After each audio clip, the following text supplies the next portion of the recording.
My life as a misunderstood genius began with a blank piece of paper, the one I was supposed to write my resignation on. In my defense, I was running on zero sleep and fumes of pure spite. I was a programmer, a cog in the great grinding machine of a tech giant, and my only ambition was to quietly quit life and do the bare minimum until I could retire to a small cabin with good Wi-Fi. My name is Jacob Miller, but everyone calls me Jake. And today, I was quitting for real.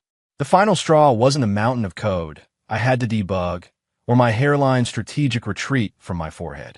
It was an email from a project manager that landed in my inbox at 3 in the morning.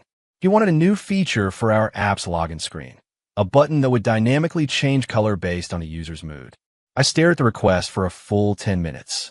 Then I closed my laptop, lay down in bed, and watched the dawn creep into my tiny Seattle apartment. In that moment, I achieved enlightenment. I was done. Life was too short to spend it building nonsense for morons. I walked into the office, ignoring the sea of cubicles, and made a beeline for human resources. The HR rep, a fresh-faced kid named Sarah, handed me a voluntary termination form. I picked up a pen and hovered over the fields. Name? Jacob Miller. Department? Engineering. Title? Senior software engineer. Reason for leaving. How do I even begin? To pursue my passion for not being here. Too cliché. Personal reasons? Too lazy. The project manager is a certified imbecile. Too honest. It might screw up my last paycheck. My brain, completely fried from the all-nighter, was a blank slate.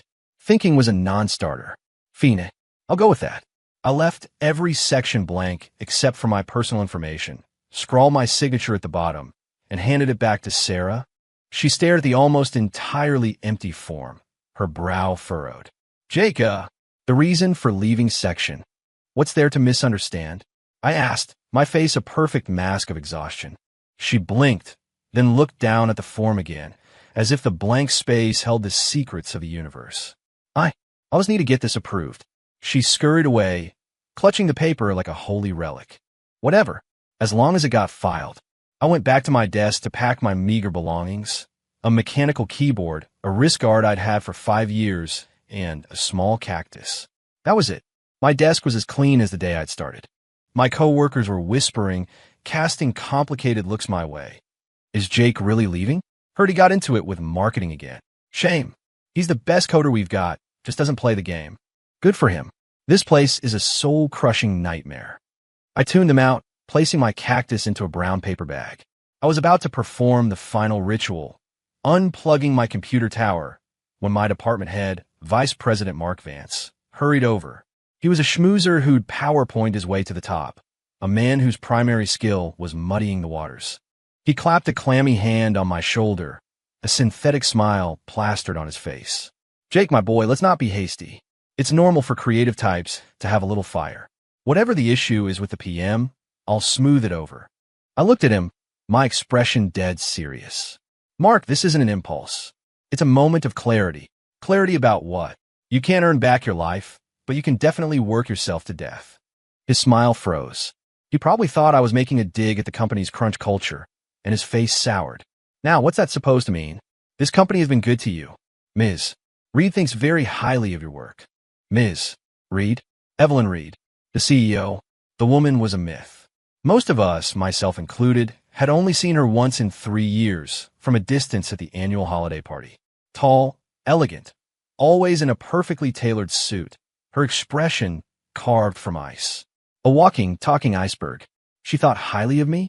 A code monkey in the server mines? Right? I didn't have the energy to argue. The paperwork is in, Mark. See you around. Seeing he couldn't sway me, his face darkened. Don't be an idiot, Jake. You think you'll find another job this good out there? I ignored him, clutching my cactus, and turned to leave. Just then, the glass doors to our section of the office slid open. The entire floor went silent. Evelyn Reed walked in. She wore a black pantsuit, her dark hair pulled back in a severe bun that highlighted her sharp jawline. Flanked by 2 assistants, she radiated an aura so powerful it felt like the office temperature dropped 10 degrees. Everyone shot to their feet. Mark's face instantly morphed into a fawning grin. He practically skipped over to her. Ms. Reed, what a surprise to have you visit our floor. Evelyn didn't even look at him. Her gaze swept across the room and landed on me, or more accurately on the brown paper bag in my hand. "You're leaving." Her voice was as cool and crisp as her appearance. I nodded. What did I have to lose? Why? Before I could answer, Mark jumped in. "Ms. Reed, Jake's just letting off a little steam. A millennial thing, you know." I'm talking him down. Evelyn's brow twitched in a flicker of annoyance. She took a sheet of paper from her assistant. It was my resignation form. She held it up. "You wrote this?" "I did. Reason for leaving, blank." She stated it as a fact, but her eyes bored into me, trying to see into my soul. "Are you telling me the problems with this company are too vast to fit on a single page?" I froze. What? No, that's not it. I was just too tired to write anything. The office was dead quiet. Every eye in the place was ping-ponging between me and the CEO. They were all expecting an execution. Mark was sweating bullets. "Ms. Reed, please, that's not what he meant." "Be quiet," she cut him off, her voice like cracking ice. Her eyes were still locked on me. Or is it that the real reasons are beyond words? A systemic, deep-seated rot that no amount of corporate jargon or empty platitudes could ever hope to describe. I was completely lost. "Lady, what are you even talking about? I don't understand a single word." I looked at her intensely serious face, then at the blank paper. I was just lazy. For real. How was I supposed to answer that? If I said, "Yes, you're absolutely right," I'd sound like I was staging a coup. If I said, "No, I just couldn't be bothered," would she even believe me? Could a billionaire CEO comprehend the profound laziness of a burnout coder? My mind raced. Survival instinct took over. I chose the safest possible response. Silence. I met her gaze with a profound, soul-weary emptiness. It was a look I'd perfected over years of pointless meetings. My 1,000-yard stare. To an outsider, it might look like I was contemplating the heat death of the universe. In reality, I was wondering if I should get tacos or a pizza for lunch. To Evelyn Reed, my silence was clearly a confirmation. Her expression shifted. The scrutiny melted away, replaced by, was that admiration? Yes, it was definitely admiration. She slowly lowered the paper and said something that turned the entire office to stone. "Well said. Rather than lodge a useless complaint, you've used the profound tool of absolute negation to issue a wake-up call." Utter silence. Mark's jaw was hanging open. My coworkers looked like they'd just seen a UFO land on the roof. I just stood there. Seriously? Are you a novelist on the side? Do you get paid to overanalyze things? Evelyn took 2 steps forward, stopping right in front of me. "Your resignation is denied. Effective immediately, you no longer need to report to the office." My heart leaped. This was it. Fired, but with extra steps. "I'm creating a new position for you. Strategic advisor to the CEO." My brain blue screen. "Your salary will be 5 times your current compensation. No KPIs, no clocking in. I have only one requirement." She paused, her words precise. "When I need it, you'll provide me with your perspective." Without giving me a chance to react, she turned and walked away. The sharp click of her heels on the floor sounded like a drumbeat echoing in the stunned silence. At the door, she stopped and looked back at me. "Don't disappoint me, Jacob. A man who uses a blank page to critique the world must be a very clever man indeed." The glass doors closed, and the oppressive atmosphere vanished with her. The office remained silent for a full minute. Then it exploded. Everyone was staring at me like I was an alien. Mark's face cycled through white, red, and a deep, mottled purple. I stood there, still holding my cactus. I looked down at the plant, then up at the ceiling tiles. Was it just me, or had my life just taken a sharp turn into the twilight zone? I never did manage to quit. Not because I didn't want to, but because I was trapped. Less than 10 minutes after Evelyn left, the head of HR personally delivered a new contract to my desk. Position, strategic advisor. Salary, a number that made me count the zeros twice. Term, 1 year. Termination fee, a figure that would indebt my great-grandchildren. The most insane part was a special clause. The employee, Jacob Miller, is not required to be physically present at the office or adhere to any and all company policies. The employer, Evelyn Reed, reserves the right to consult with the employee on any matter at any time, to which the employee must respond with sincere insight. The word sincere was in bold. I felt like I was reading a fantasy novel. Mark Vance stood a few feet away, his face a thundercloud of jealousy and hatred. I knew my new title had made me a permanent enemy. But what could I do? I was a victim here, too. I signed the contract. That termination fee was no joke. As I walked out of the building for the last time, contract in one hand and cactus in the other, I felt the collective gaze of the entire company on my back. The moment I stepped outside, the Seattle sun, a rare sight, hit my face. I was free, albeit in the weirdest way imaginable. Back in my tiny studio apartment, I tossed the contract on the table and collapsed onto my bed. Strategic advisor? A 5-fold salary increase? I pulled out my phone, opened my banking app, and stared at my familiar, depressing 4-figure balance. It all felt like a dream. Ping. A text message. From the bank. Your checking account, ending in XXXX, received a direct deposit of $50,000 on October 26th. Your new balance is $50,000, 4.50. I shot up in bed like I'd been electrocuted. 50 grand? I rubbed my eyes. It was real. Below the main text was a small note. Consultant signing bonus. My hand was shaking. I'd never seen that much money in my life. I lay back down, placing my phone on my chest, feeling its weight. So this is what it felt like to be rich. Simple, unpretentious, and frankly a little boring. I started to laugh. A deep, rolling laugh that shook my whole body. Fina. Strategic advisor it is. All I had to do was be sincere. And if there's one thing I had in spades, it was sincerity. She asked me about the weather. I'll tell her it's raining. She asked what I had for lunch. I'll tell her it was a burrito. I could live with this. First order of business? Upgrade my life. I booted up my old, wheezing computer and navigated to a browser tab I'd had open for months, a shopping cart filled with parts one could only dream of. A top-of-the-line gaming rig, a 4K curved monitor, an ergonomic gaming chair, a new mechanical keyboard, professional-grade headphones. The whole setup ran over 10 grand. The old me would have had a heart attack. The new me didn't even blink. Add to cart. Checkout. Done. I looked at the order confirmation page with a profound sense of satisfaction. This was the life I was born to live. No work, plenty of money, and endless video games. Corporate strategy could go to hell. From this day forward, I, Jake Miller, was a blissfully happy, gainfully unemployed man. The next few days were paradise. Delivery drivers became my new best friends, dropping off huge boxes that filled my small apartment. I spent an entire day assembling my new command center. When I finally hit the power button and the RGB lights flared to life, the 4K screen displaying the login page for my favorite game, I almost wept with joy. The resolution, the frame rate. My old computer was a tractor by comparison. I logged into Ethereum Chronicles, the MMORPG I'd been playing for 3 years. I loaded up my warrior, Westwind, and began my new life of glorious slacking. I slept until noon, ordered food, and lost myself in a digital world. Eat when hungry, sleep when tired, with no project manager to call me in the middle of the night. It was better than the game itself. I thought this bliss would last forever. Then, a week later, I got a call from an unknown number. Hello. I mumbled, a French fry hanging out of my mouth. It's me. The cool, female voice on the other end took me a second to place. Evelyn Reed. How did she get my personal number? Oh, right. The contract. My heart jumped into my throat. Here we go. The consultation. I swallowed the fry, sat up straight, and cleared my throat. Ms.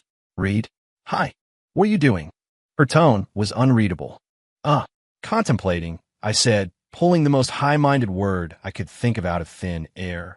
Contemplating what? She pressed. The meaning of life. I committed to the bit. There was a pause on the other end. I could feel my palms start to sweat. Was she buying this? Was she going to dock my pay for being a pretentious idiot? Good, she said suddenly. It seems you're already in the right headspace. Wait, what? I have a project that's run into some trouble, she said, getting straight to the point. It's a social media app we launched last year, Nexus. We poured a fortune into it, but user engagement is abysmal and daily active users are in a death spiral. It's on the verge of being shut down. I said, my eyes glued to my monitor. My character was standing outside a dungeon, waiting for a group. I've reviewed the project files and used the app myself. It's a mess of features. It has instant messaging, a social feed, short-form video, live streaming, even built-in minigames. Mark Vance's strategy was to create an all-in-one platform, cramming in every popular feature on the market to attract the largest possible user base. Right, I muttered. A group invite popped up. I clicked accept, but the users hate it. They find it bloated and unfocused. The board wants to kill the project, to cut our losses. I could hear a trace of weariness in her voice. Okay, I said, now fully focused on my screen as my party entered the dungeon. The first boss, a massive lava giant, roared to life. I want your perspective, Evelyn said finally. My perspective? I didn't know the first thing about social media apps. The only one I used was Messenger to talk to my mom. What could I possibly say? I was frantically mashing keys, trying to dodge the giant's area of effect attacks, while my brain churned. I'd barely heard what she said, but a few words stuck out. Mess of features all in one, bloated. It sounded exactly like every project I'd ever hated working on. A project manager who wants everything, and you end up with a product that does nothing well. A familiar rage began to bubble up inside me. When you try to be everything, you end up being nothing. I snapped, the words tumbling out, laced with the frustration of 1,000 terrible feature requests. Users aren't idiots. They know what they want. You throw a bunch of crap they never asked for at them, and it just pisses them off. I was hammering my keyboard, my character dodging and weaving. Can't you just make it simple? Just do one thing and do it right. All this flashy nonsense is useless. I was in the zone now, channeling years of repressed coder rage. Like me right now. I'm just trying to kill a damn mob in peace, and you're hitting me with pop-ups asking me to live stream, to join a dance-off, to make new friends.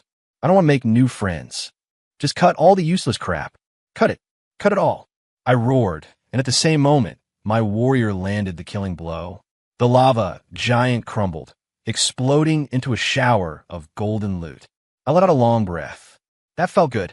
The other end of the line was completely silent. It was only then that I realized I'd just vented my in-game frustrations directly to my billionaire CEO. Oh crap. My job. My 5-time salary. My gaming rig. My beautiful, lazy life. Ms. Reed. I stammered, trying to backpedal. I didn't mean. No, she interrupted, her voice sounding strangely thrilled. I understand. What do you understand? Elegance in simplicity, she murmured, as if in a trance. Strip away every redundant feature. Retain only the core value. Give a choice. Back to the user. Jake, she said, her voice filled with a newfound energy. You've done it again. My brain stalled. Again? I know what to do now.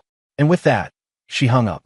I sat there, holding my phone, listening to the dial tone, my mind a complete blank. Did she just misinterpret my gaming rant as profound business advice? I looked back at my screen. A message popped up in the party chat. Dude, what was that screaming about? You okay? Another teammate chimed in. Yeah, you got a personal grudge against that boss or something? I sighed and typed back a reply. It's nothing. Just killed a $50 million project. My teammates sent back a series of question marks. Bro, I think you've been playing too long. I thought the kill the project incident was just a weird one-off, but it escalated faster than I could have imagined. 2 days later, while my warrior Westwind was farming mobs in the wilderness, my phone rang again. It was Evelyn. I resigned myself to my fate and answered, bracing for the next wave of delusional interpretation. The project team followed your guidance and stripped every secondary feature from the Nexus app, she began, her voice light, almost cheerful. All that's left is the core function. Anonymous, one-on-one text chat. Oh, I said, trying to land a hit on an elite monster. We've rebranded it. It's called Echo now. The idea is that you only hear the voice you want to hear. No social feed, no videos, no live streams. You open the app, there's just one button, begin Echo. Uh-huh. Do you know what happened? What? I asked absently. 12 hours after launch, we had 500,000 new users. The servers crashed. Twice. I choked on my Coke, spraying it all over my monitor. I'm sorry, what? Because I complained about a video game, a dying app was resurrected as a viral hit? Was that even possible? This was insane. The entire project team thinks you're a god, Evelyn continued. They're saying your line, give the choice back to the user, is the ultimate expression of modern product philosophy. I rubbed my temples, feeling a headache coming on. I just wanted to play my game in peace. To celebrate the project's success and to thank you, I'd like to take you to dinner tonight. Dinner? My first instinct was to say no. Being around this woman was stressful. Who knew what grand business strategy she derived from the way I held my fork? I'll text you the address. 7 o'clock. Don't be late. And just like that, she hung up, leaving me no room to refuse. I sighed. Fine. A free meal is a free meal. I was getting tired of instant ramen anyway. At 6:30, I took an Uber to the address she'd sent. It was a Michelin-starred French restaurant in the heart of downtown. A valet in a crisp tuxedo was opening doors for patrons. I stood before the gilded entrance in my wrinkled t-shirt, cargo shorts, and a pair of flip-flops, feeling like an extra who'd wandered onto the wrong movie set. I was debating whether to just leave when a black Bentley pulled up. The door opened, and Evelyn stepped out. She was wearing a simple white dress under a light trench coat, her hair down, softening the sharp lines of her face.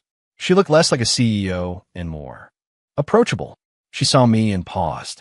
Her gaze flickered to my flip-flops for a fraction of a second. I wanted the ground to swallow me whole. This was it. She was going to tell me I wasn't fit for civilized society. But all she said was, "Let's go in." There was no judgment in her voice. The host gave my outfit a disdainful glance, but seeing Evelyn seated us respectfully. The restaurant was all dim lighting, soft classical music, and flickering candlelight. I felt profoundly out of place. This was more nerve-wracking than a code review with the entire senior engineering staff. Evelyn must have noticed my discomfort. She handed me the menu. "Order whatever you like." I opened it. I recognized the letters, but the words they formed were an alien language. Pan-seared foie gras with fig reduction. Sous vide Wagyu tenderloin. Black truffle risotto. The prices were even more alien. An appetizer cost more than my weekly grocery budget. I closed the menu and pushed it back toward her. "You order." "I'm not picky." She gave me a long, searching look. I had no idea what she was reading into my simple statement this time. She ordered for both of us in fluent French, then had the sommelier open a bottle of red wine. The silence while we waited for the food was awkward. I buried my face in my phone. Evelyn didn't speak either, just watched me with an unnerving intensity, like I was a specimen under a microscope. "Why did you choose a blank page to express yourself?" she finally asked. Here we go. I knew this dinner came with strings attached. I put down my phone and sighed. How could I explain that I was just lazy? She wouldn't believe it. I decided to try an artistic version of the truth. "Ms. Reed, have you ever had a million things you wanted to say, but you realized that saying any of them would be a complete waste of breath?" It was the honest truth of how I felt when I quit. Talking to those idiots was pointless. Evelyn's eyes lit up. "Yes," she nodded. "Language has its limits, but meaning is infinite.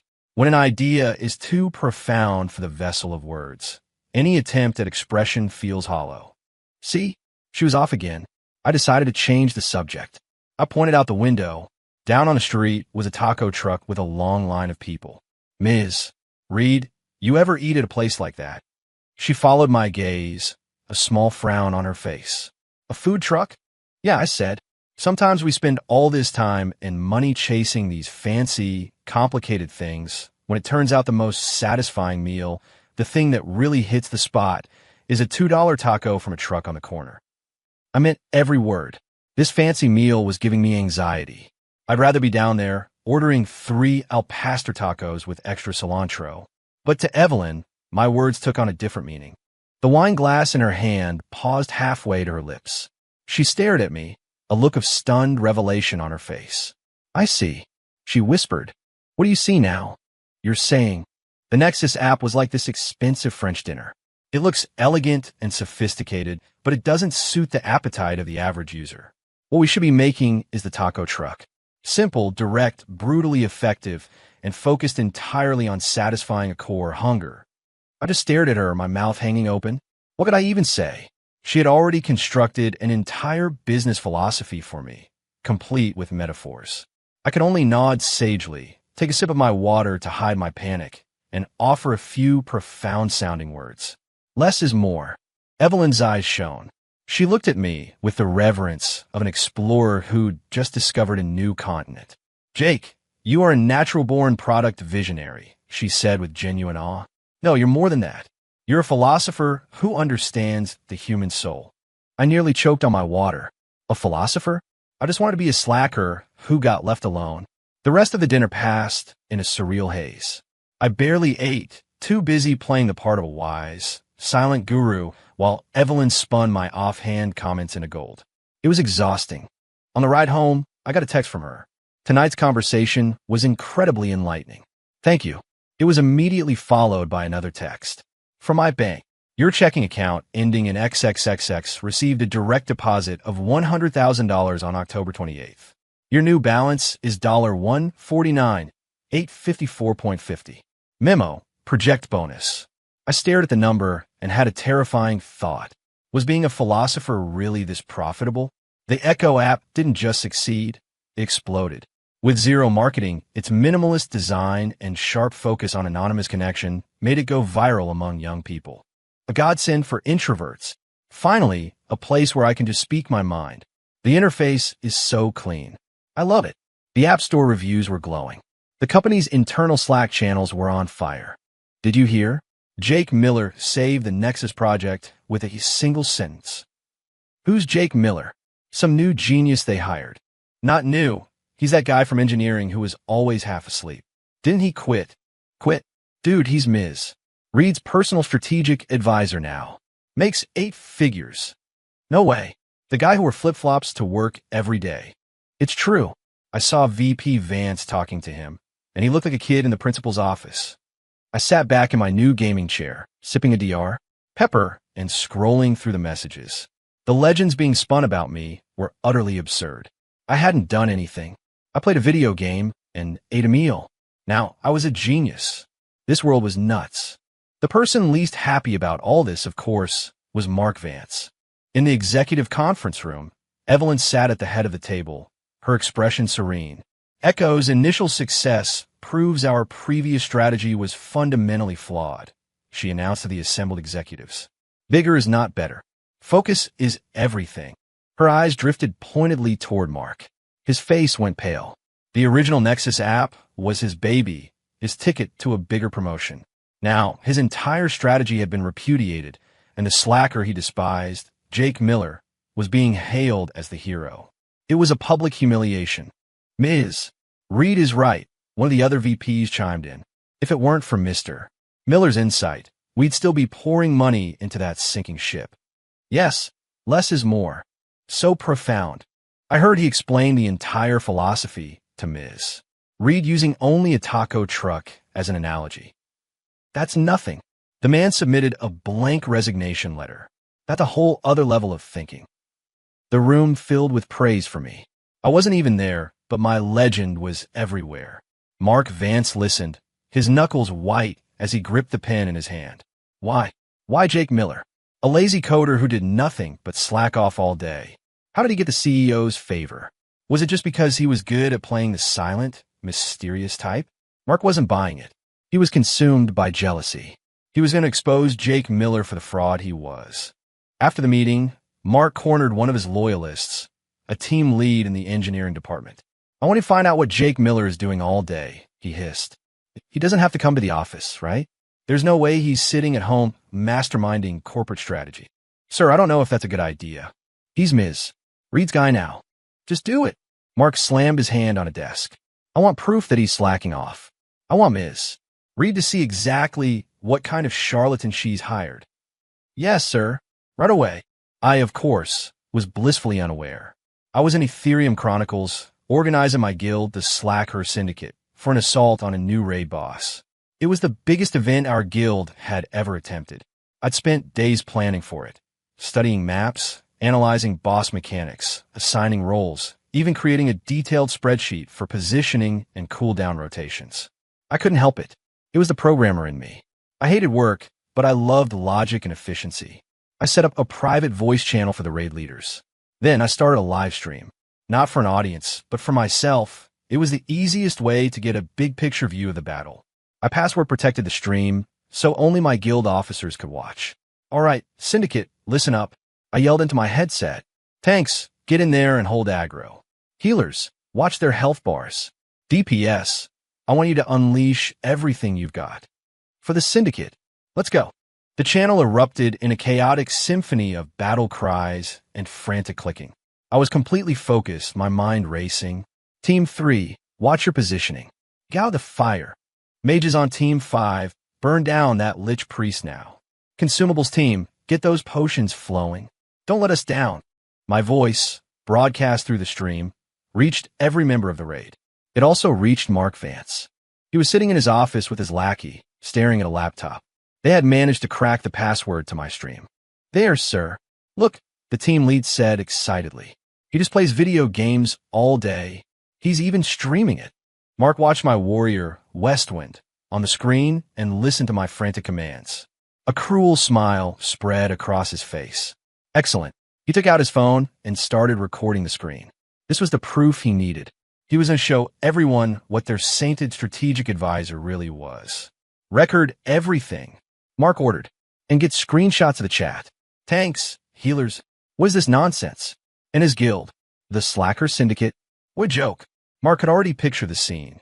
Him presenting this evidence to the board, and me being thrown out in disgrace. He laughed, a low, triumphant sound. Jake Miller, he whispered, let's see you talk your way out of this one. A conspiracy was brewing, and I was completely oblivious, too busy cheering over the conquest of a virtual castle. I had no idea that a tidal wave of public humiliation was about to crash down on me. For Mark Vance, this was the biggest gamble of his career. He was betting that Evelyn Reed, faced with undeniable proof, would choose her company's reputation over a fraud. He couldn't wait to see the look on her face. The next morning, the company held its monthly board meeting. I naturally was not there. I was at home, sleeping in. The raid had gone late. I was dead asleep when my phone started vibrating on the nightstand. I swatted at it, declining the call without looking. It immediately started ringing again. I squinted at the screen. Evelyn Reed. I sighed and answered. Hello. I mumbled, my voice thick with sleep. Board meeting. I need you here. Her tone left no room for argument. What? Why? You'll see when you get here. I dragged myself out of bed, splashed some water on my face, pulled on the same t-shirt and shorts from the day before, slipped on my flip-flops, and called an Uber. By the time I arrived at the corporate headquarters, I was 30 minutes late. I pushed open the door to the boardroom. It was packed. The entire board of directors, all in expensive suits, all looking grim. Evelyn sat at the head of the table. Mark Vance sat to her right. When he saw me, a smug, triumphant smirk crossed his lips. Every head in the room turned to watch me. The atmosphere felt wrong. I felt like a stray dog that had wandered into a wolf pack's den. Mr. Miller, so glad you could join us, Mark said, his voice dripping with sarcasm. We've been waiting for you. I ignored him and found an empty chair in the corner. Now that everyone is here, we can continue, Mark said, standing up and walking to the large screen at the front of the room. He cleared his throat. Today, I must bring to the board's attention a matter of grave importance, one that concerns the very integrity of our company. He clicked a button on a remote. The screen lit up with a giant screenshot of my Ethereum Chronicles game. My warrior, Westwind, stood victoriously atop a pile of vanquished foes. I blinked. What was going on? The room filled with confused murmurs. What is this? A video game? Why are we looking at this in a board meeting? Mark savored the confusion. Gentlemen, please, he said, his voice booming. This is what our esteemed strategic advisor, Mr. Jacob Miller, does while he's at home contemplating. He clicked the remote again. A video started to play. It was a recording of my raid from last night. My voice, shouting commands, echoed through the silent boardroom. Tanks, get in there and hold aggro. Healers, watch their health bars. Team 3, watch your positioning. Get out of the fire. For the syndicate. When the video ended, the room was silent for a moment before erupting in hushed, angry whispers. You gotta be kidding me. This is our strategic advisor. This is a disgrace. We're paying him a fortune to play video games. I think Ms. Reed made a serious miscalculation here. The faces of the board members were grim. I sat in my corner, wishing the floor would open up and swallow me. This was it. The most public, mortifying humiliation of my life. I was toast. There was no spinning this. Mark watched my discomfort, his smile widening. He walked over to me, looking down his nose. Mr. Miller, he said, drawing out each word. Do you have anything to say for yourself? Or should I say, Westwind, what could I say? That I played games to relax? That leading a guild honed my leadership skills? No one would buy it. I fell back on my only defense, silence. I stared at him, my face a blank mask. Mark took my silence as a confession. He turned to Evelyn, his face a mask of faux disappointment. Ms. Reed, you see? This is the genius you put your faith in. He's a fraud. He takes a massive salary from his company and spends his days playing online games. This is not just a dereliction of duty. It's a betrayal of your trust. He was on a roll now. I moved that we terminate Jacob Miller's contract immediately, and that we sue him to recover all compensation he has received under fraudulent pretenses. He looked at Evelyn, waiting for her to agree. Every eye in the room was on her, waiting to see how the Ice Queen would handle this colossal embarrassment. Evelyn's expression was unreadable. She stared at the game on the screen for a long, silent moment. Just as Mark was about to speak again, she finally moved. Her voice was dangerously calm. Mark, this is the grave matter you've been working on. Mark blinked. Ms. Reed, isn't it obvious? He's... Enough, she said, cutting him off as she stood up. She walked to the screen, pointing at the complex raid map. You all look at this and see a simple game. She turned, her gaze sweeping across the boardroom. I see a perfect textbook simulation of a market disruption strategy. The room was so quiet you could hear a pin drop. Everyone was staring at her, as if she'd lost her mind. A market disruption strategy? This. Mark's face looked like he'd just swallowed a bug. Ms. Reed, you can't be serious. It's just a game. Evelyn shot him a look of pure disdain. A frog in a well cannot imagine the ocean. She turned back to the screen and began her masterclass in overinterpretation. Look here, she said, pointing to my guild's name, the Slacker Syndicate. On the surface, slacking implies apathy, a surrender. But in reality, it is a form of passive resistance. It represents the silent majority of consumers in today's market, the ones ignored by mainstream products and harassed by aggressive marketing. By naming his team this, Jake shows that his core strategy from the very beginning was to capture this overlooked demographic. I sat in my corner, my jaw slack. I swear I just called it that because I like to slack off. Evelyn pointed to one of my transcribed commands. Tanks hold aggro. Healers watch their health bars. She read it aloud, her tone filled with admiration. This simple phrase contains a profound management philosophy.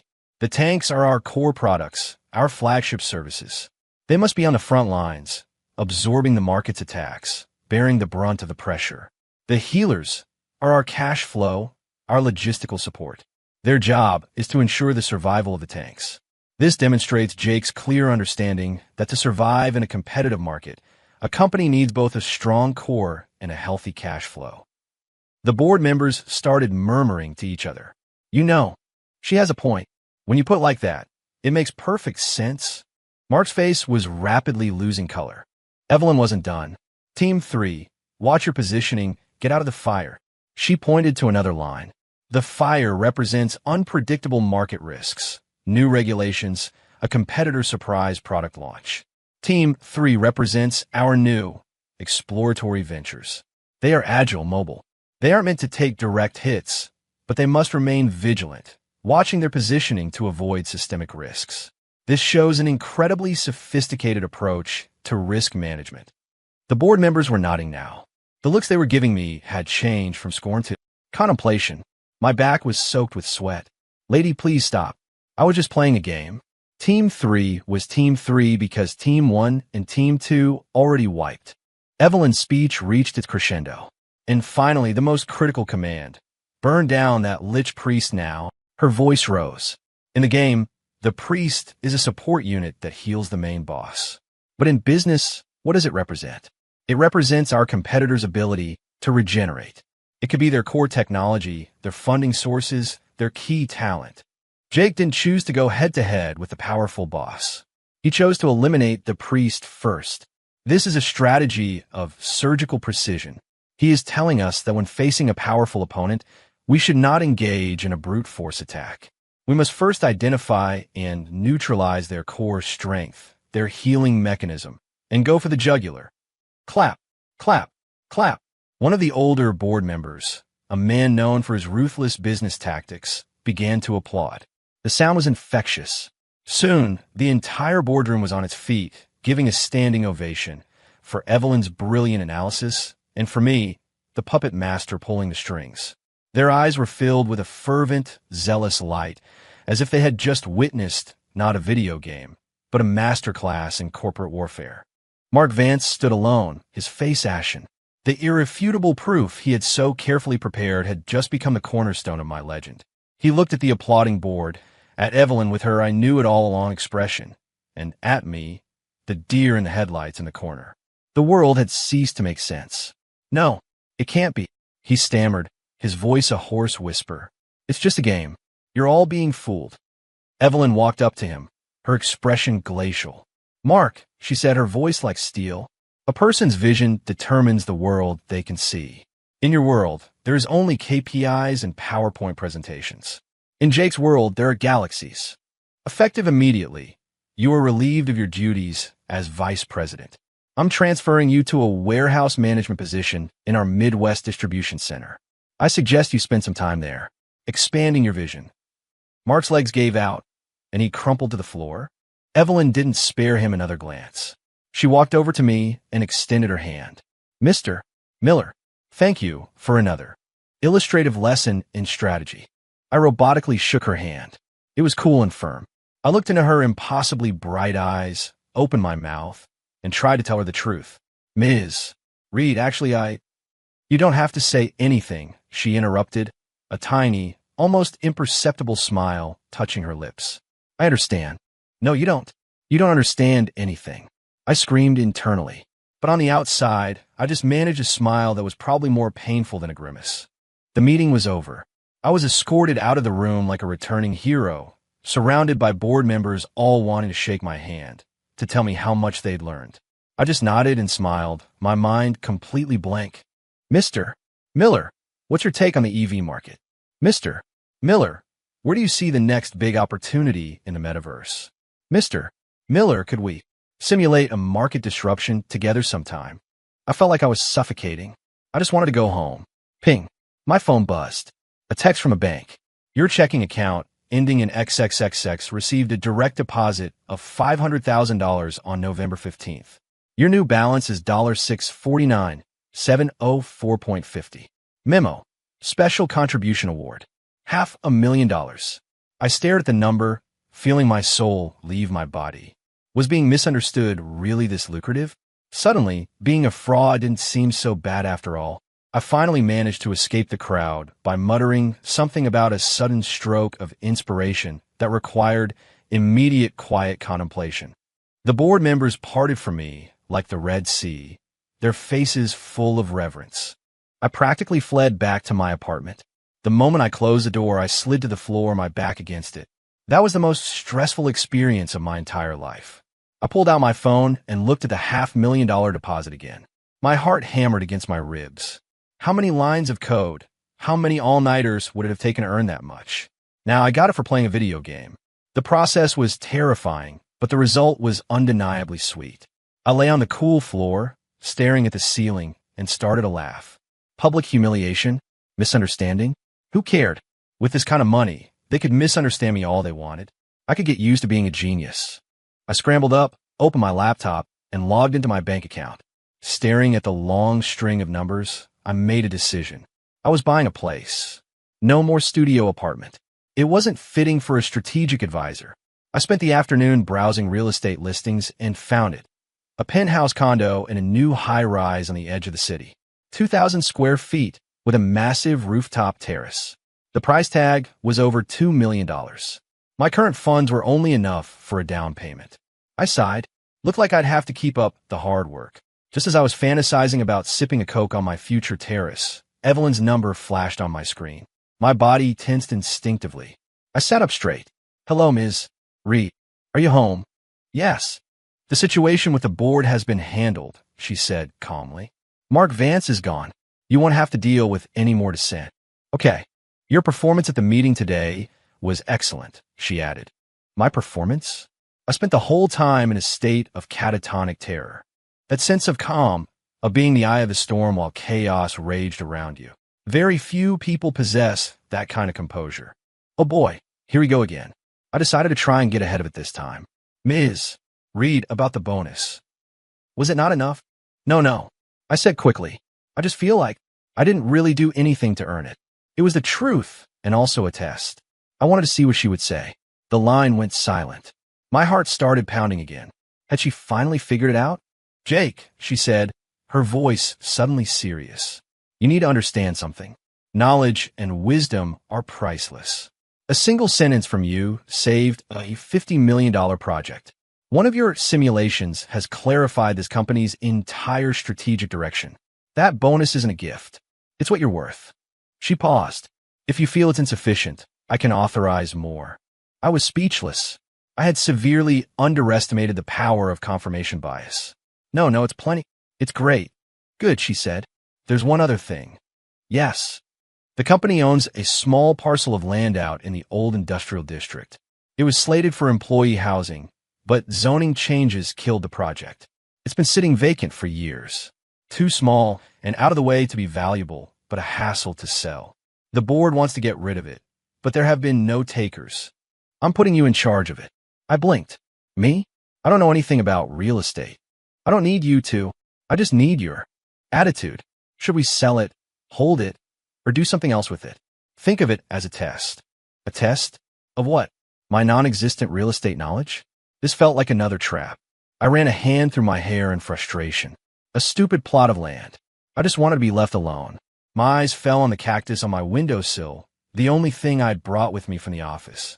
I rarely paid any attention to it, and because of that, it was thriving. It was a deep, healthy green, not like the succulents I tried to raise before, fussing over them every day until they rotted. An idea sparked. A lazy, simple idea designed to get her off my back. Ms. Reed, I said, affecting a tone of serene detachment. A plot of land is no different from a potted plant. Oh, I could hear the interest in her voice. If you stare at it every day, trying to force it to appreciate, trying to cash it in, it will only disappoint you. The best thing you can do is just leave it there. Don't touch it. Don't touch it. That's right. Have someone put a fence around it. Plant some wildflowers, some grass, just so it doesn't look abandoned. And then, forget about it. Forget about it. Her voice was laced with confusion. Yes, I said firmly.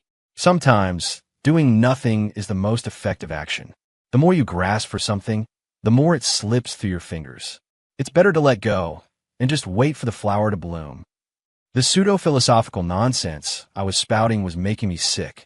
I read on some mindfulness blog once. I couldn't believe I was actually using it. The other end of the line went silent for a long time.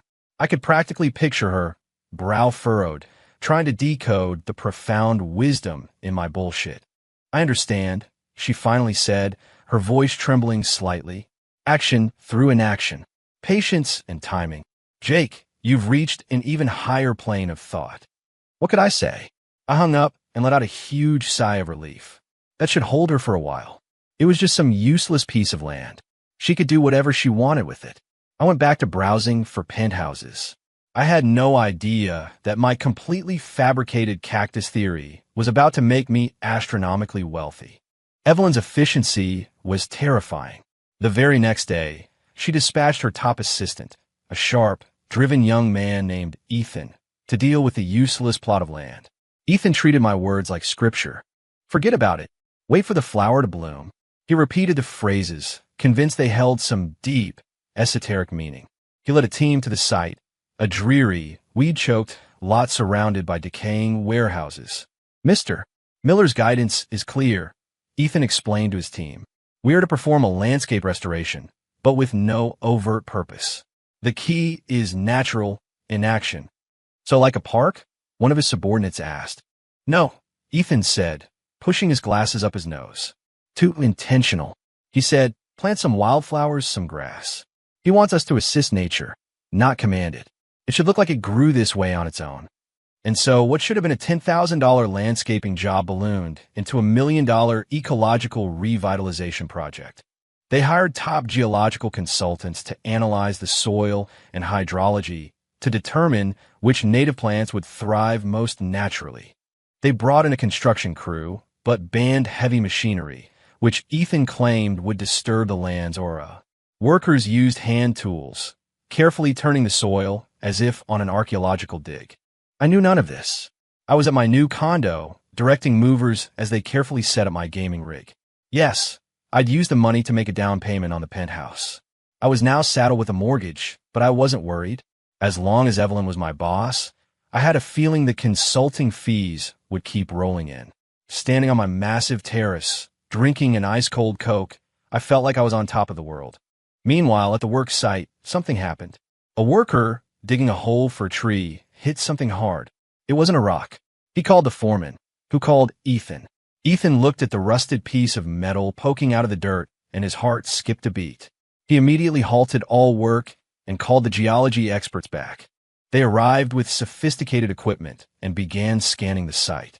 Hours later, the lead geologist, an old professor with a shock of white hair, grabbed Ethan's arm, his eyes wide with excitement.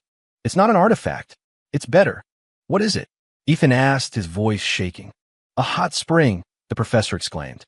"A natural, geothermal hot spring, rich in minerals.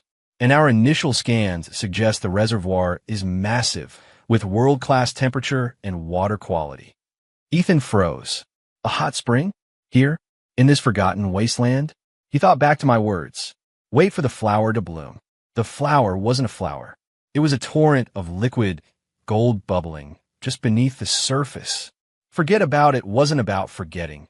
It was about having the patience to let a hidden treasure mature. Ethan felt a chill run down his spine. This Jake Miller wasn't an advisor. He was a prophet. He immediately reported the news to Evelyn. She was signing a document when she heard the words, "hot spring." Her pen stroke sliced across the page. She took a deep breath, keeping her voice steady. "Are you certain?" 100%. The geologists have a preliminary report. "Ms. Reed, we've hit the jackpot." Evelyn hung up the phone and walked to the floor-to-ceiling window overlooking the city. A worthless piece of land, transformed into a gold mine by a single, cryptic piece of advice. Action through inaction. Wait for the flower to bloom. The words resonated in her soul. This wasn't business acumen. This was something closer to Zen mastery. Who was this man? What else did he know? Her fascination with me had reached its peak. And where was the prophet at this momentous time? I was on my new terrace, trying to figure out the assembly instructions for a new gas grill. That evening, Evelyn called. Her voice was softer than I'd ever heard it. "They found a hot spring on the industrial plot." "Oh yeah? That's cool," I said, distracted. I was trying to attach the burner assembly. "The company's stock shot up 10% this afternoon." "Neat. The board has approved a new development project, a luxury hot spring resort. The initial valuation is $500 million. "Uh-huh. Wait, how much?" The screwdriver slipped from my hand and clattered on the deck. $500 million, she repeated. I felt a wave of dizziness. My random, bullshit advice had just spawned a $500 million project. "The board has also decided that you will receive 5% equity in the new venture as a finder's fee." 5%? 5% of $500 million was. I tried to do the math in my head and failed. All I knew was that it was a number so large it was meaningless. Ms. Reed, my voice trembled. "I don't think. It's non-negotiable," she said. "You earned it." Also, ping. Another text. "Your premier checking account ending in XXXX received a wire transfer of $2,500,000 on December 3rd. Your new balance is $3,149,554.50. Memo, project advance, $2.5 million. I stared at my phone, feeling like I was in a video game. "That's the board's advance on your first dividend payment." Evelyn's voice came through the phone. "I took the liberty of having a new private bank account open for you." How thoughtful. What was there to say? "Thank you, Ms. Reed. You're too generous." I heard a soft laugh on the other end of the line. It was light, airy, and it did something strange to my insides. I hung up and collapsed into a lounge chair on my terrace, staring up at the stars. My life had officially spun out of control, careening in a direction I couldn't comprehend, but was, to be honest, pretty damn awesome. Jake Miller, was now a multimillionaire. It was mostly on paper, but the new debit card in my wallet with a $3 million balance was a constant, staggering reminder. I was officially rich. I tossed the grill instructions in the trash. I would pay someone to build it. I hired a cleaning service, a personal chef. I ate a Michelin-star meal on my terrace, alone, and tried to smoke an expensive cigar. I nearly coughed up a lung, but felt right. But after the initial euphoria, a strange emptiness crept in. My ultimate goal in life, to achieve a state of permanent, well-funded slacking, had been realized. Now what? The games weren't as fun. The food was just food. I needed a new purpose. As I was contemplating this existential crisis, an unexpected visitor arrived. A man in a sharp suit with slick-back hair and a practiced, friendly smile appeared on my video intercom. "Can I help you?" I asked. "Mr. Jacob Miller?" "The strategic advisor," the man beamed. "My name is Richard Davis. I'm the vice president of Apex Innovations." Apex Innovations. I knew the name. They were our biggest competitor. What did he want with me? "Never heard of you," I said flatly. "Mr. Miller, I know you value your privacy, but I've come with the utmost sincerity. Could you spare me just 10 minutes of your time?" I almost said no, but a part of me was curious. I buzzed him in. Richard Davis stepped into my condo, and his eyes widened slightly. He was clearly surprised by the opulence. "Excellent taste, Mr. Miller," he complimented. "Have a seat," I said, pointing to the couch. "You have 10 minutes. I had to maintain the persona. He placed a portfolio on my coffee table. "Mr. Miller, I won't waste your time. I'm here on behalf of Apex Innovations to offer you a position. We are prepared to offer you 5 times your current compensation at your current company." He slid a folder across the table. "And this Riverview penthouse downtown. Consider it a signing bonus." I glanced at the photos. 3,000 square feet, infinity pool. Worth at least 10 million. My heart beat a little faster, but my face remained a stone mask. "Apex Innovations," I said slowly. "Tell me about them." Richard launched into his pitch, talking about their capital, their talent, their ambition. I listened, a strange sense of amusement washing over me. They thought I was a miracle worker. They thought my current company's success was all because of me, and they wanted to buy that magic for themselves. "Anything Evelyn Reed can give you, we can give you more," he declared. "Just say the word, and you will be in charge of Apex's entire 10-year strategic plan." He was painting a picture of power and influence, but all I felt was a deep, profound annoyance. Another person who wanted me to play the genius. All I wanted was to be left alone. My patience snapped. I was done playing their game. It was time for some brutal honesty. I stood up and walked to the edge of my terrace, my back to him. "Your company's foundation," I said, my voice weary, "is garbage." Richard's smile vanished. Mr. Miller, what do you mean?" "I mean exactly what I said." I turned to face him, my expression cold. "You're trying to build a skyscraper on a cracked foundation. The taller you build, the harder you'll fall." It was the truth. I might not know business, but I was a programmer for a decade. I knew a shoddy structure when I saw one. Apex was famous for chasing trends, for starting projects that went nowhere, for having a chaotic internal structure. Their company was a mess of tech debt and bad management, a house of cards waiting for a breeze. "Instead of wasting your money trying to hire me, you should go home and take a hard look at your own house," I continued. "Check your load-bearing walls for cracks. Check your plumbing for clogs. You don't want the whole thing to collapse before you even break ground." There, that should do it. He'd see I wasn't a prophet, just a cynical jerk. He'd take his $10 million penthouse and leave me in peace. But I had, once again, underestimated the power of human interpretation. Richard Davis stood frozen, the color draining from his face. Beads of sweat formed on his forehead. The look in his eyes shifted from reverence to pure, unadulterated fear. "Load-bearing walls. Cracked," he whispered. "Plumbing. Clogged." He began to tremble, because I, by sheer dumb luck, had just used their own internal code word for their biggest secret problems. The cracked walls referred to their teetering financial situation, propped up by risky loans. The clogged plumbing was a nod to a massive embezzlement scandal brewing in their logistics department. These were secrets known only to the highest levels of the company, and I, a complete outsider, had just laid them bare. To him, this wasn't an insult. It was a prophecy. I understand," he stammered, his voice shaking. "Thank you, Mr. Miller. Thank you for the warning." He gave me a deep, formal bow. Then, without another word, He grabbed his portfolio and practically fled from my apartment. I stood there, bewildered. You just left? What about my penthouse? Did I just talk myself out of $10 million? Whatever. At least I had my peace and quiet back. I had no idea that my few lines of honest, cynical feedback were about to trigger an earthquake that would bring Apex Innovations to its knees. Richard Davis stormed into the office of the CEO, Robert Shaw, who was in the middle of charming a group of investors. Robert, this new green energy venture is a game changer. One of them was saying, "Don't be so sure." Richard yelled, bursting into the room, pale and sweating. "Chairman, it's a disaster." "Richard, what is the meaning of this?" Shaw demanded. "We can't take their money. If we do, the company is finished." Richard swept the investment proposals off the desk. "Have you lost your mind?" Shaw roared. "No, you have." Richard jabbed a finger at his boss. "The load-bearing walls are cracked, and you're still trying to add another floor? Are you trying to kill us all?" The investors exchanged nervous glances. What load-bearing walls? Robert Shaw's heart went cold.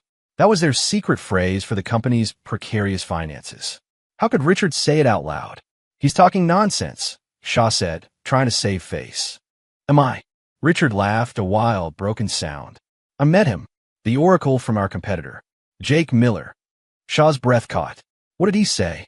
Richard took a deep breath. "Your foundation is garbage," he recited. "Check your load-bearing walls for cracks. Check your plumbing for clogs." With every word, Robert Shaw's face grew paler. The investors were not stupid. Their smiles were gone, replaced by suspicion. "He knows everything," Richard cried.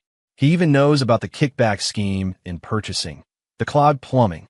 He saw right through us. It was a warning. If we go forward with this deal, the company will do exactly what he said it would do, collapse." The investors stood up as one. "Mr. Shaw, I think we need to postpone this discussion. We'll need to reassess our position, pending a review of your company's structural integrity." They walked out, leaving Shaw and a sobbing Richard Davis in the ruined office. A deep, terrifying chill settled over Robert Shaw. How could Jake Miller have known? Did he have spies? Or was he something else entirely? Fear took root. Shaw canceled the new venture and ordered a brutal, top-to-bottom internal audit. He would find every crack, every clog. The audit unleashed chaos. It uncovered years of rot. Fake numbers, failed projects, corrupt executives. The company, which had looked so powerful from the outside, was rotten to the core. Dozens of executives were fired. Partners pulled out. Banks called in their loans. The stock price nosedived. In a single week, Apex Innovations, a titan of the industry, imploded under the weight of its own corruption. I read about it in the news, lounging on my terrace. Apex Innovations loses billions in market value amidst internal crisis. I was baffled. All I did was say a few true things. How did that destroy a multi-billion-dollar corporation? Ping. Evelyn. Of course. "Did you see the news about Apex?" she asked, her voice filled with awe. "I did." "You knew this would happen, didn't you?" What could I say? I said nothing. "The taller you build, the harder you'll fall," she quoted my words back to me. It came true. "Jake, what are you?" Don't answer." She cut me off. "I had someone look into it. Richard Davis visited you.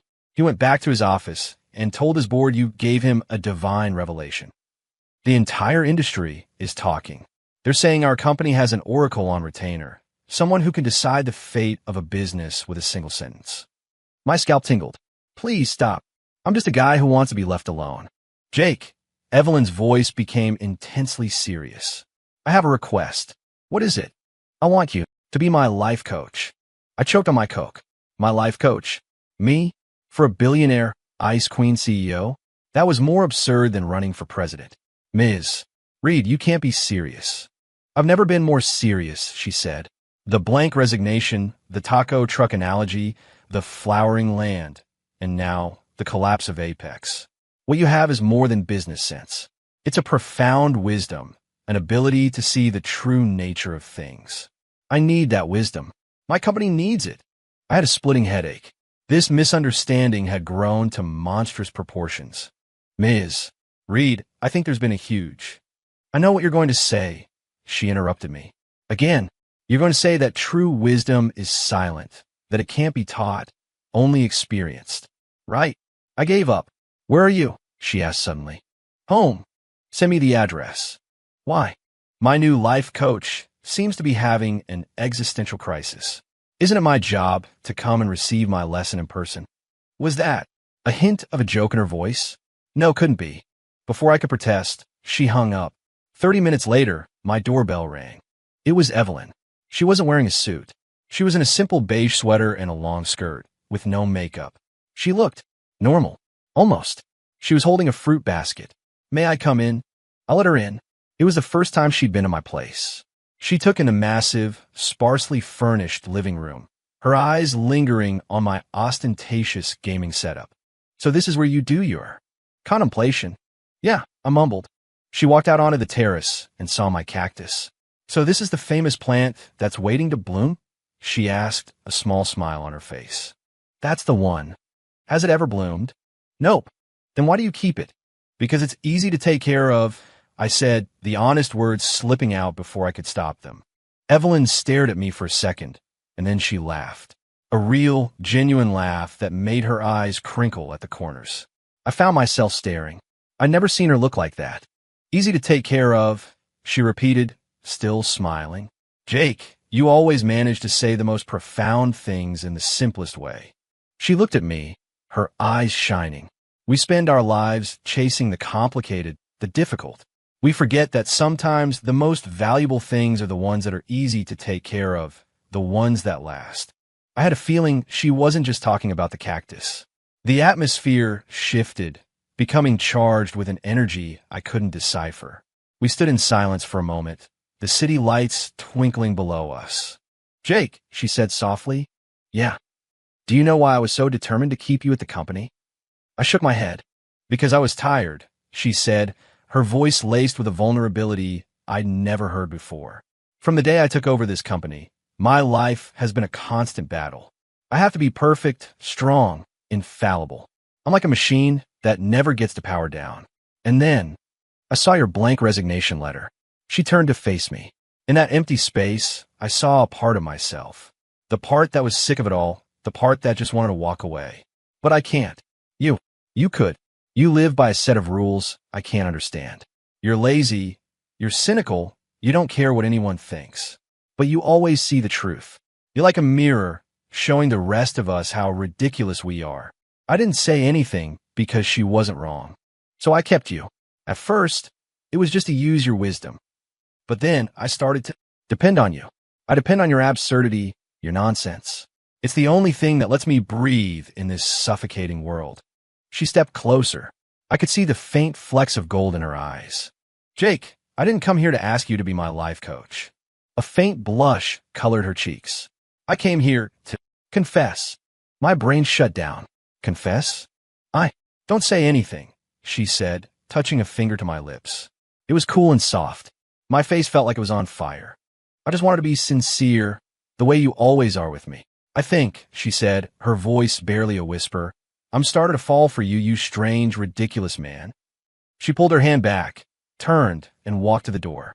She paused, looking back over her shoulder with a mischievous glint in her eye. By the way, with Apex gone, I acquired all their green energy patents and technology for pennies on the dollar. I won't be giving you a bonus for that one. Why? I managed to ask. Because, she said, a slow smile spreading across her face. You should always keep in the family. The door clicked shut, leaving me standing alone in my living room, her last words echoing in my head. Keep it in the family? What did that even mean? I touched my face. It was burning up. My internal CPU had just suffered a catastrophic failure. The next morning, I woke up on my couch. Evelyn's confession had short-circuited my brain. She liked me? Why? Because I was lazy? Because I wore flip-flops? I couldn't figure it out. The doorbell rang, and I nearly jumped out of my skin. Was it her again? I crept to the door and checked the video feed. It was Ethan, her assistant, looking even more deferential than usual. Good morning, Mr. Miller. Ms. Reed asked me to drop off a document for you. I opened the door. He held out a file folder with both hands, bowing slightly. Your new contract, sir. New contract. I took it and opened it. The title made my eyebrows shoot up. Lifelong Strategic Partnership Agreement. That sounded suspiciously like an indentured servitude contract. I started reading. Party A, Evelyn Reed. Party B, Jacob Miller. Clause 1. Effective upon signing. Party B, Jacob Miller, shall be recognized as the lifelong partner of Party A, Evelyn Reed. I almost dropped the folder. Lifelong partner? Was this a joke? Ethan, is this right? I asked, my voice cracking. Is this an employment contract? He gave me a knowing smile. Mr. Miller, please. Of course not. It's a prenuptial agreement. A prenup? My world tilted on its axis. The timeline here was insane. Confession one night, prenup the next morning? That was some CEO-level efficiency. I kept reading. Party A, Evelyn, was obligated to cover all of Party B's living expenses, including but not limited to food, housing, entertainment, and the satisfaction of all reasonable slacking-related needs. In addition, 30% of her controlling shares in the company would be transferred to my name. My obligations, to continue to slack off. And, oh, here was one. Party B must agree to accompany Party A for a minimum of one meal, one movie, or one session of mutually beneficial discourse per week. Mutually beneficial discourse was in bold. This wasn't a prenup. It was a golden ticket to the life I'd always dreamed of. Ms. Reed also wanted me to mention, Ethan added, that all terms are negotiable. If you feel one session a week is too demanding, I'm sure she would be open to making it monthly. Was I unsatisfied? I was so satisfied I wanted to cry, but I had to maintain my image. I closed the folder, my face a mask of calm contemplation. Evelyn is a little hasty, I said slowly. Ethan nodded vigorously. Yes, sir, that's what we all told her. But she is very devoted to you. So, the agreement? He prompted. I'll think about it, I said, dismissing him. He bowed and practically ran out the door. I sat there, staring at the contract, facing the biggest decision of my life. Sign it, and my life would be forever entangled with that crazy, brilliant woman. My simple, slacker existence would be over. Don't sign it, and walk away from 30% of a multi-billion-dollar company. My lifelong dream was to get rich without doing any work. This was it, the ultimate shortcut. All I had to do was sign my name. And Evelyn, I thought of her on my terrace, the flicker of vulnerability in her eyes. Maybe being entangled with her wouldn't be so bad. In fact, it might even be nice. I picked up a pen. On one side of the fork in the road was my continued existence as a fake guru. On the other, a lifetime of being a kept man. I hesitated for exactly 3 seconds. Then I scribbled my name on the signature line. To hell with freedom. I was ready for a life of luxurious servitude. I took a picture of the signed page and texted it to Evelyn. Got the contract. I have a counter-proposal regarding the mutually beneficial discourse clause. Her reply was instantaneous. Question mark. A slow grin spread across my face. I typed out my response. I suggest we make it a daily requirement. End.